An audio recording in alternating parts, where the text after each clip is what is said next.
Break के बाद एक बार फिर से आप सभी का सी न्यूज भारत में स्वागत है। वक्त हो चुका है उत्तर प्रदेश बुलेटिन का, जिसमें हम बात करेंगे बहराइच की, जहां बांग्लादेश अल्पसंख्यक समुदाय के लोगों को निशाना बनाने व चिन्मय कृष्ण की गिरफ्तारी के विरोध में जवाहर इंटर कॉलेज से एक विशाल रैली निकाली गई।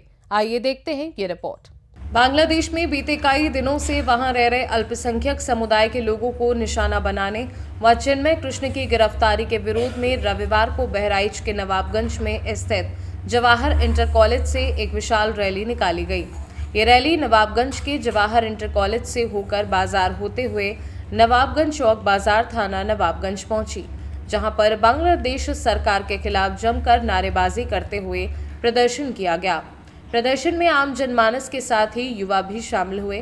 क्षेत्र के युवा समाज सेवी मनीष पांडे ने कहा कि बांग्लादेश में हिंदुओं व साधु संतों पर अत्याचार किया जा रहा है, जिसे वहां की सरकार रोक नहीं पा रही। इसको लेकर हिंदू समाज में जबरदस्त आक्रोश है। अत्याचार के विरोध में हम लोगों ने रैली निकाला है और माननीय प्रधानमंत्री जी को हम लोग ज्ञापन देंगे एडिशनल साहब के माध्यम से।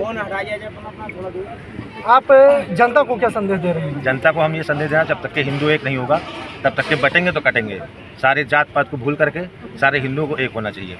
कहाँ से रैली निकाल कर कहाँ आप लोगों ने? जवाहर इंटर कॉलेज नवाबगंज से निकाल करके थाने तक हम लोगों की यात्रा पहुंची। बहराइच से सी न्यूज संवाददाता संतोष मिश्रा की रिपोर्ट।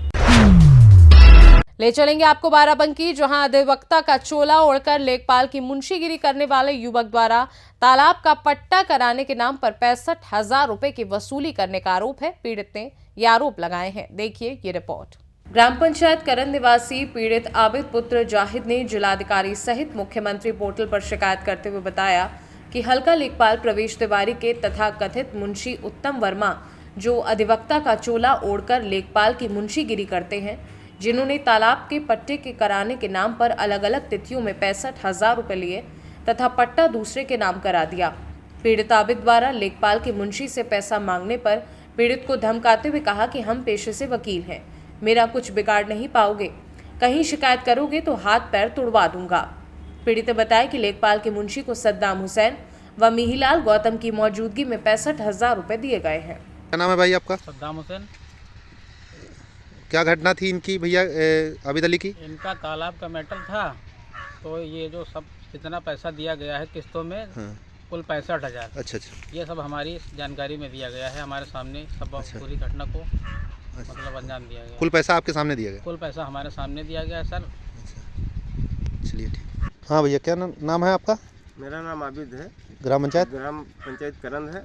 क्या मामला है पूरा? मामला है पट्टे के विवाद में। पट्टा जो है करवाने के लिए हमने जो है कौन सा पट्टा? तालाब के पट्टे के लिए। अच्छा। तालाब के पट्टे के लिए हमने जो है वहाँ पे लिस्ट लगी थी, देखा तो हमने भाई संपर्क किया। उत्तम वर्मा जो है प्रवेश तिवारी के मुंशी थे, वो नेपाल है, और जो है उन्होंने कहा ठीक है पट्टा हम तुम्हारा करवा देंगे और ज़्यादा गाँव में शोर मत मचाना और किसी को बताना नहीं, और जो है आप इतना पैसा खर्चा आएगा। हमसे बताया 65,000 खर्चा लगेगा, तो हमने कहा ठीक है, जो अगर बोली नहीं होगी तो हम 65,000 रुपये आपको देंगे। तो उन्होंने कहा कि ठीक है, बोली नहीं होने देंगे, आपको 65,000 देना पड़ेगा। फिर हमने जो है 5,000 रुपये गजट के दिए। उसके बाद में 10 दिन के बाद फिर उन्होंने कहा 10,000 और दीजिए, वो अंदर सेटिंग करना है अधिकारियों को। फिर हमने 10,000 रुपये और दिए। उसके बाद में जो है जो जिस दिन बोली थी उसके 2 दिन पहले गजट था, उसके 2 दिन पहले मुझसे कहा 50,000 रुपये और दीजिए और तुम्हारा पट्टा हो जाएगा। वहाँ पे हमने अगले की फाइल नहीं डालने देंगे।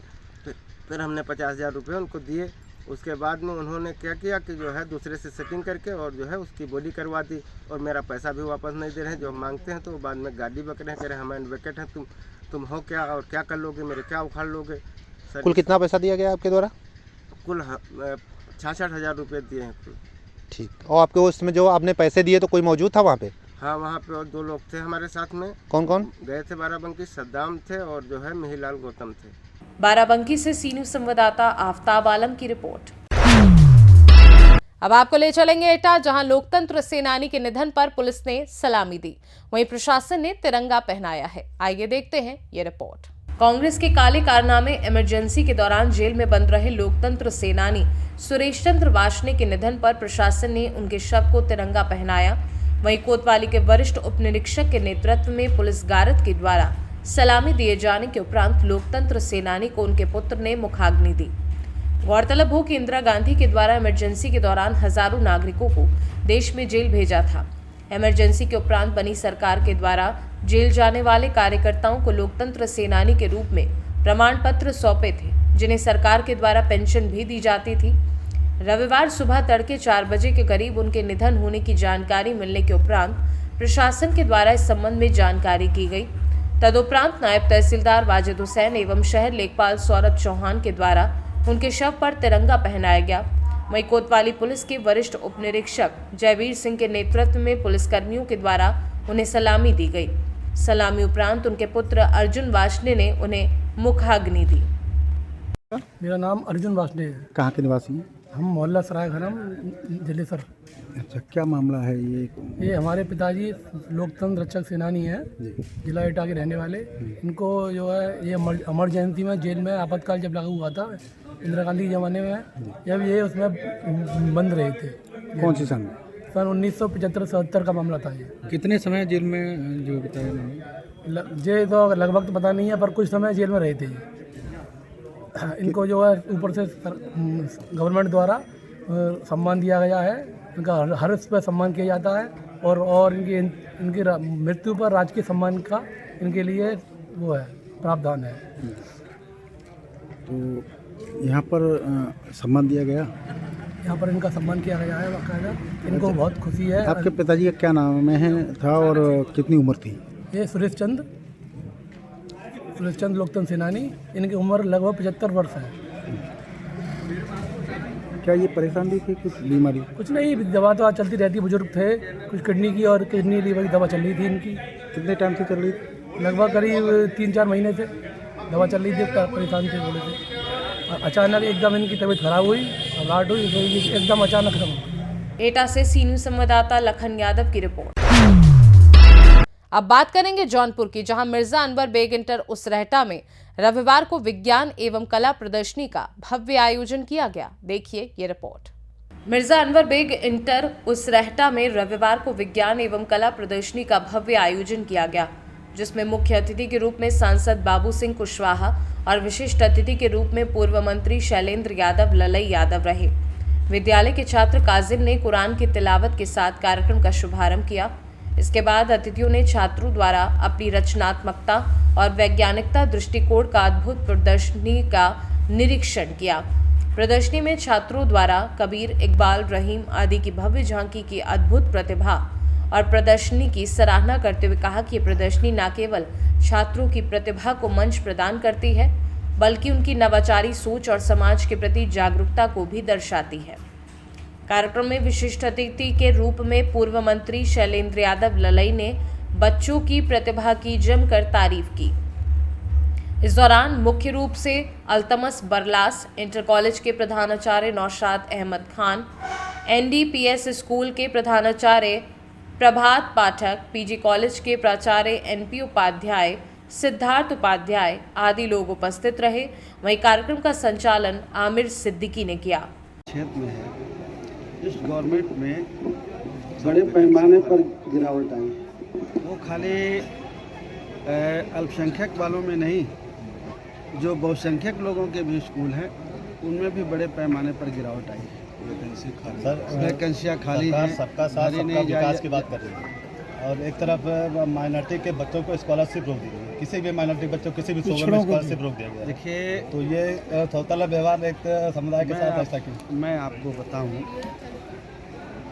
आप अल्पसंख्यक समाज की बात करते हैं, जो इस देश के वीकर सेक्शन के लोग हैं, चाहे वो पिछड़े हों, आदिवासी हों, शेड्यूल कास्ट में कुछ लोगों को मिले, लेकिन जितने लोगों को मिलती थी वो नहीं मिलती। तो हर क्षेत्र में स्कॉलरशिप रोकी गई है, उनका विकास, उनके बच्चों का विकास रोका जा रहा है, रिजर्वेशन ख़त्म किया जा रहा है हर क्षेत्र में, चाहे वो अल्पसंख्यक समाज के लोग हों, चाहे OBC के लोग हों। OBC में अगर हम कहें तो अल्पसंख्यक समाज के साथी भी हैं उसमें। OBC में खाली हिंदुओं की जातियाँ नहीं हैं, OBC में मुसलमान भाई भी हैं, कुछ सिख भी हैं। जो भी बैकवर्ड क्लास की लिस्ट बनी है उसमें सभी मजहब के लोग आते हैं और उनका बड़े पैमाने पर नुकसान हो रहा है। जो थोड़ी बहुत नौकरियां निकल रही हैं, चाहे वो डिग्री कॉलेज में हो, यूनिवर्सिटियों में हो, उनके बच्चों का सिलेक्शन नहीं हो रहा है। हर क्षेत्र में दोहरा मापदंड अपनाया गया है। सर, देश के यूनिवर्सिटियों में जो ओबीसी का आरक्षण जो मिलता है, क्या ओबीसी आरक्षण में अल्पसंख्यक यानी कि मुसलमान को आरक्षण मिलना चाहिए? वो है, ऑलरेडी है। आप उस ओबीसी की लिस्ट को देखिए, उसमें मुसलमान भाइयों की कुछ भी जातियां हैं, उसमें कुछ जातियां हैं। हाँ, उनको मिलना चाहिए। पिछड़े वर्ग की तमाम पसमानदा समाज में कहते हैं। पिछड़े वर्ग में खाली हिंदू जातियां नहीं हैं, उसमें मुसलमान भाइयों की भी जातियां हैं, कुछ सिख भी हैं। जो भी पिछड़ी जातियों की लिस्ट बनी बीपी मंडल साहब के ज़माने में, उन्होंने सबको रखा। उस मंडल रिपोर्ट को अगर लागू कर दिया जाए आबादी के हिसाब से, जैसे समाजवादी पार्टी के राष्ट्रीय अध्यक्ष आदरणीय अखिलेश यादव जी कहते हैं कि भाई हमारे देश में जाति जनगणना हो जाए, और जाति जनगणना के बाद जिसकी जितनी आबादी हो उस आबादी के हिसाब से उसे हर क्षेत्र में हिस्सेदारी मिले। अगर ये हो जाए तो इससे बड़ा काम क्या है? सर, किसी का नुकसान नहीं। संसद में शीतकालीन सत्र चल रहा है, अडानी के मुद्दे पे क्या कहना चाहते हैं सर आप? देखिए, आप तो उन मुद्दों पर जाते हैं, आप जो मुद्दा पहले कह रहे हैं जी, ये हमारी समस्या का मुद्दा है। सर, वो भी तो देश से जुड़ा हुआ अडानी मामला और है सर। अंबानी के जो मुद्दे हैं जी, वो तो उठा ही रहे हैं, कांग्रेस पार्टी उठा रही है, आदरणीय अखिलेश यादव जी उठा रहे हैं। हम तो जो पार्टी के छोटे कार्यकर्ता हैं, नेता हैं, हम तो ये कह रहे हैं कि भाई जाति जनगणना हो जाए, जो हमारी पार्टी की चाहत है, और जाति जनगणना के बाद जिसकी जितनी आबादी है उस आबादी के हिसाब से उसे हर क्षेत्र में हिस्सेदारी मिल जाए। सरकारी नौकरियां, प्राइवेट सेक्टर, जल जंगल जमीन, अगर हर जगह हिस्सा मिल जाए तो सारी समस्या का समाधान हो जाए कि नहीं? जैसे सर अडानी मामले में अमेरिका से गिरफ्तारी वारंट है सर, और भारत सरकार इसको गिरफ्तार करे या ना करे, कैसा आप विचार भारत करते हैं? सरकार का काम है ये। भारत सरकार की मर्जी होगी तो करेगी, या नहीं मर्जी होगी तो हम उस पर क्या कहें? बात तो उठा सकते हैं सर संसद। जौनपुर से सी न्यूज संवाददाता दिवाकर मिश्रा के साथ दीपक सिंह की रिपोर्ट। बुलेटिन की आखिरी खबर उत्तर प्रदेश के उन्नाव से है, जहां पाइपलाइन लीकेज होने से धंसी सड़क में कार फंस गई। आइए देखते हैं ये रिपोर्ट। उन्नाव में पाइपलाइन लीकेज होने से धंसी सड़क में फंसी कार। अमृत पेयजल योजना की पाइपलाइन लीकेज होने से सड़क का बड़ा हिस्सा धंसी सड़क में कार समेत कई वाहन फंसने से शहर के मुख्य मार्ग पर लोग जाम से जूझे। अमृत पेयजल योजना की कार्यदायी संस्था की बड़ी लापरवाही सामने आई है। शहर की सब्जी मंडी के सामने पाइप लाइन लीकेज हुई है। उन्नाव से सी न्यूज संवाददाता अजय कुमार की रिपोर्ट।